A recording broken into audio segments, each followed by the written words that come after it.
गेल्या 24 तासांमध्ये उद्धव बाळासाहेब ठाकरे शिवसेना पक्षामध्ये मोठमोठ्या घडामोडी घडलेल्या आहेत आणि त्याचे पडसाद आज दिल्लीमध्ये सुद्धा उमटायला सुरुवात झालेली आहे. उद्धव ठाकरे यांच्या 6 खासदारांनी त्यांची साथ सोडल्याचं आत्तापर्यंत तरी समोर आलेलं आहे, ज्यांनी वेगळा गट स्थापन केलेला आहे आणि लोकसभा अध्यक्ष ओम बिर्ला यांना सुद्धा पत्र दिलेलं आहे. आता हे 6 खासदार नेमके कोणत्या पक्षात जाणार, एकनाथ शिंदे यांच्यासोबत ते जाणार का, अशा अनेक प्रश्न सध्या चर्चेमध्ये आहेत. पण सध्या 9 पैकी 3 खासदार हे उद्धव ठाकरे यांच्या सोबत आहेत. जे एकमेव खासदार आहेत मुंबई बाहेरचे राजभाऊ वाजे आपल्यासोबत आहेत. सर, खूप खूप स्वागत आहे तुमचं. सगळ्या गेल्या 24 तासातल्या घडामोडी घेतलेल्या नाही, ते आपण म्हणताय की गेल्या काय झालं हे तुम्हाला माहीत असेल तर त्याच्यातली काही माहिती नाही, ती नव्हती. आज इंडस्ट्री कमिटीची मीटिंग असल्या कारणाने माझा घेतलेल्या नाही, ते आपण म्हणताय की गेल्या काय झालं हे तुम्हाला माहीत असेल तर त्याच्यातली काही माहिती नाही, ती नव्हती. आज इंडस्ट्री कमिटीची मीटिंग असल्या कारणाने माझा त्याप्रमाणे मी संध्याकाळी राजधानी एक्सप्रेसमध्ये बसलो 6:30 वाजता दिल्लीला मीटिंगसाठी येण्यासाठी.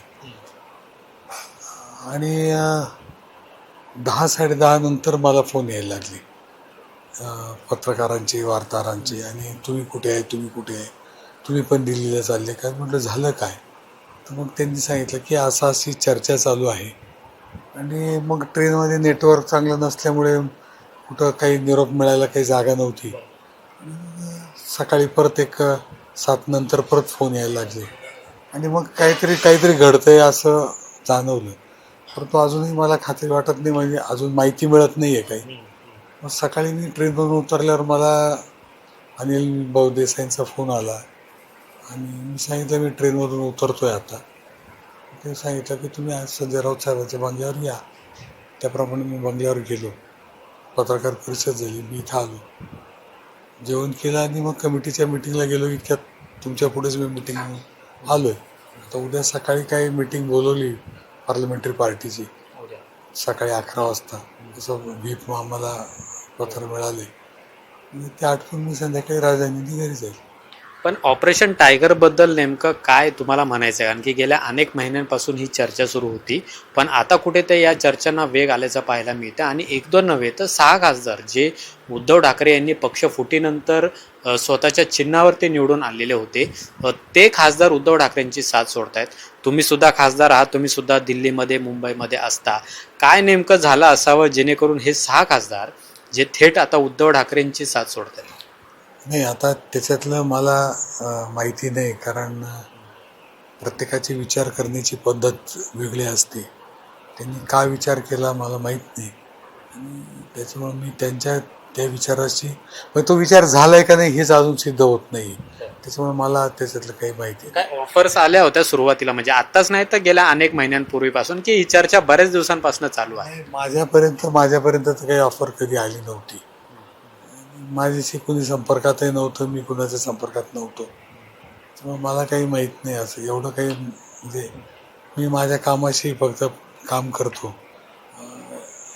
बाकी मला काही माहिती नाही. पण सध्या या सगळ्या राजकारणाबद्दल तुम्हाला काय वाटतं? तुम्ही सुद्धा एक ज्येष्ठ नेते आहात. आधी शिवसेना फुटलेली होती 4 वर्षापूर्वी, आता पुन्हा ती दुसरी शिवसेना झाली, ती सुद्धा फुटली. सगळं राजकारण बघता म्हणजे त्याच्या काही आधीच्या पार्श्वभूमी पाहिल्या, TMCचे खासदार फुटले, आपचे खासदार फुटले, खासदारच आता फुटायला लागलेले आहेत. यावर तुम्ही स्वतः एक लोकप्रतिनिधी असा आहेत, काय वाटते तुम्हाला? नाही, मी माझ्यापुरतं बोलू शकतो. आता बाकीच्याचं मी बोलू शकणार नाही. मी माझ्यापुरतंच बोलतो की मी जिथे आहे तिथं राहणार आहे. त्यामुळे बाकीच्या बद्दल काही बोलण्याचं काही कारण मला तरी वाटतं. अशी एक दबक्या आवाजात चर्चा सुरू आहे की उद्धव ठाकरे हे खासदारांना वेळ देत नाही किंवा त्यांच्या समस्या समजून घेत नाही. त्यांच्या अडचणीच्या काळामध्ये उद्धव ठाकरे हे धावून जात नाही, त्याच्यामुळे त्यांनी हे निर्णय घेतलेले असावेत. पर्सनली तुम्हाला खासदार म्हणून उद्धव ठाकरे यांच्याशी तुमचा संपर्क कसा होता आणि ते तुमच्याशी कसे होते? माझा त्यांच्याशी संपर्क जेव्हा मला त्यांनी बोलवलं तेव्हा मी गेलेलो आहे, किंवा माझं काही असेल काम तर मी गेलेलो आहे. मग तसं काही रोज काही काम नसतं पक्षप्रमुखांचं. ते जेव्हा काम असेल तेव्हा बोलता येत होतं. असं काही मला काही अडचण आली नाही. तुमचं प्रत्येक कामं किंवा तुम्हाला जेव्हा भेटायचं होतं तेव्हा वेळ देत होते उद्धव ठाकरे. माझी कोणतीही तक्रार पक्षप्रमुख असतील किंवा कुणाबद्दल माझी तक्रार नाही. बरं, आज सकाळी ज्यावेळेस तुम्ही संजय राऊत यांच्या घरी होता, पत्रकार परिषद सुरू असताना तुम्ही सुद्धा भावूक झाला. का मग तुम्ही भावूक झाला? तुम्ही आता म्हणताय की तुम्हाला या सगळ्या गोष्टी माहिती नाही, पण आजूबाजूला ज्या काही घटना घडतात त्याचा तुम्ही अंदाज घेतलेला असेल. त्यावेळेस तुम्ही भावूक झाला, म्हणूनच तुमची पण सुद्धा चर्चा होती की काय नेमकं शिवसेनेमध्ये काय चाललेलं आहे. नाही, आता काय होतंय की अं, अं, थोडं भाऊक व्हायचं कारण असं काही नाही, परंतु कालपर्यंत सगळे बरोबर होते. आज जर ते नसणार आहेत थोडं वाईट वाटणारच. अजूनही यावेत असं वाटतं, सोबत असावे, एकत्र असावेत.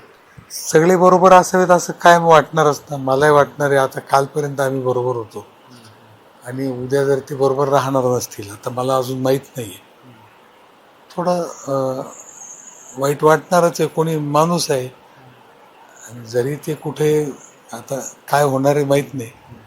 हो, आता पुढं काय काय करतो. आताही तुम्ही भावुकच झालेला आहात. जशी तुमची मानसिकता आता या क्षणाला होतीये तशी मग त्या खासदारांची का होत नाही असं सुद्धा सवाल आहे. मग याच्यामध्ये त्या खासदारांवर काही दबाव आहे किंवा मग काही आर्थिक रसद त्यांना पुरवली जाते, जसं संजय राऊतांनी आरोप केलेला आहे, असा सुद्धा आरोप होता. एक भावनिक राजकारण जे शिवसेनेशी जोडलं गेलेलं आहे ते या खासदारांच्या बाबतीत घडताना का दिसत नाही, जे तुमच्या बाबतीत आज घडलेलं दिसलं. आता मला त्यांचं मी कसं सांगू शकतो. प्रत्येकाच्या एखाद्या घटनेकडे पाहायचा दृष्टिकोन वेगळा वेगळा प्रत्येक माणसापरी बदलत जाणार आहे. तर त्यांचा काय दृष्टिकोन आहे मला माहीत नाही. माझा दृष्टिकोन क्लिअर मी केलेला आहे आणि जो मी दृष्टिकोन क्लिअर केला आहे त्या पद्धतीने बोलतो. आता हे 6 खासदार हे एकनाथ शिंदे यांच्या शिवसेनेत प्रवेश करतील असं म्हटलं जात आहे. 19 जूनला जो शिवसेनेचा वर्धापन दिन आहे त्या दिवशी तुम्हाला काय वाटतं आगामी काळामध्ये या 6 खासदारांचं राजकीय भवितव्य कसं असू शकतं? एक लोकप्रतिनिधी म्हणून तुम्हाला विचारला हा प्रश्न. मला त्याच्याबद्दल काही बोलता येणार नाही. प्रत्येकाने त्याच्या त्याच्या पद्धतीने काम करायचं आहे. मी माझ्या पद्धतीने काम करतो, ते त्यांच्या पद्धतीने काम करतील. आता मला काही सांगता येणार नाही. महाराष्ट्रात आपण पाहिलं तर या 6 खासदारांच्या विरोधामध्ये स्थानिक मतदारसंघामध्ये मोठा रोष पाहायला मिळतो. म्हणजे ओमराजे निंबाळकर आहेत, भाऊसाहेब वागचौरे आहेत, संजय बंडू जाधव आहेत, यांच्या विरोधामध्ये म्हणजे आम्ही जे दिवसभर पाहतोय आतापर्यंत तर रोष मतदारसंघामध्ये पाहायला मिळते. मग या रोषाला कशा पद्धतीने आता सामोरं जातील असं वाटतं? मला काय सांगता येणार आहे. मी जिथं आहे तिथं आहे. त्याच्यामुळे त्यांचा रोष काय आहे मला माहीत नाही. मी दिल्लीत आहे आणि त्यांच्या मतदारसंघाचा माझा काही संबंध नसल्यामुळे तिथे रोष आहे, किती रोष आहे, कुणाचा रोष आहे मला काहीच सांगता येणार नाही. त्याच्यामुळे मी त्याच्यावर काही बोलू शकतो. आज एक तुमच्या वडिलांची सुद्धा प्रतिक्रिया समोर आली. तर या ऑपरेशन टायगर संदर्भात तुमचं कधी वडिलांशी चर्चा झालेली होती किंवा मग असं काय कानावर येते त्यांनी तुम्हाला विचारलेलं होतं? कसं आहे माहिती आहे का की माझ्या वडिलांची आम्ही आता एकच घरात राहतो, त्यामुळे चर्चा न होणं असं काही नाही आहे. परंतु आम्ही एक जुन्या पद्धतीचं कुटुंब आहे तशाप्रमाणे राहतो. त्यामुळे वडीलधाऱ्यांनी जे घरात सांगितलं ते ऐकायचं. या पद्धतीने आम्ही काम करतो. ते जे सांगतील ते मी आजपर्यंत ऐकलेलं आहे. उद्धव ठाकरेंची साथ सोडायची नाही तुम्हाला शेवटपर्यंत? मी सोडणार नाही. या दरम्यानच्या काळामध्ये 24 तासांमध्ये उद्धव ठाकरेंशी काय बोलणं झालं तुमचं? आज सकाळी पत्रकार परिषद झाल्यानंतर बोलणं झालं. काय म्हणजे बोलणं काय झालं? काय नाही, फक्त तुम्ही काय त्यांनी त्यांना- नाही मी काही नाही. आणखी सध्या ते अडचणीत आहेत. म्हणजे आधी आमदार गेले, आता खासदार गेले, कुठेतरी पक्षप्रमुख म्हणून त्यांना साथ देण्याचं काम तुम्ही केलं आज. मग आता इथं मी त्यांना साथ दिली म्हणजे त्यांनी जर मी म्हटलो तर मी 14 साली आमदार झालो. 19ला त्यांनी मला उमेदवारी घरी बोलवून दिली, तेव्हा मी पराभूत झालो. मला उमेदवारी तर मिळालीच होती. 24ला मी उमेदवारी मागितलीच नव्हती लोकसभेची. मला त्यांनी उमेदवारी टी व्हीवर जाहीर झाली आणि मी खासदार झालो. अजून पक्षाने मला काय द्यावं असं माझी काय अपेक्षा नाही आहे. त्यामुळे मी आहे तिथंच आनंदात आहे.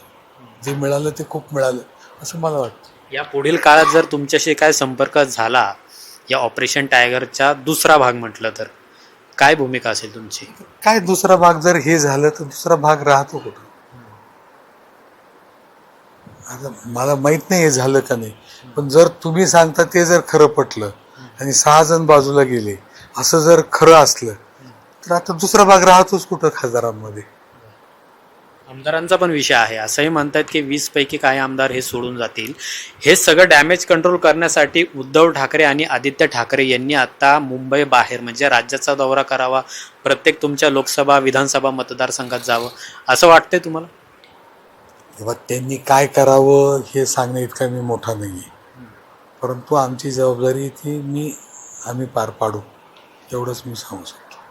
खूप खूप धन्यवाद आमच्याशी बोलल्याबद्दल. तर आपण उद्धव ठाकरे यांच्या सोबतच राहणार आहे आणि कोणतीही तक्रार राजाभाऊ वाजे यांची नाहीये. जे उद्धव ठाकरेंनी त्यांना आतापर्यंत दिलेलं आहे त्याच्यामध्ये ते समाधानी आहेत आणि त्यामुळे ऑपरेशन टायगर संदर्भात त्यांना काहीही माहिती नाही असं त्यांनी सांगितलेलं आहे. त्याचबरोबर जे खासदार सध्या सोडून गेलेले आहेत ते पुन्हा येऊ शकतात असा सुद्धा विश्वास आहे, तो खासदार राजाभाऊ वाजे यांनी व्यक्त केलेला आहे. पाहूया पुढच्या काळामध्ये नेमकं काय काय घडामोडी यामध्ये घडतात. कॅमेरामन रोहित वनकटेसह अमोल धर्माधिकारी, LS मराठी, दिल्ली.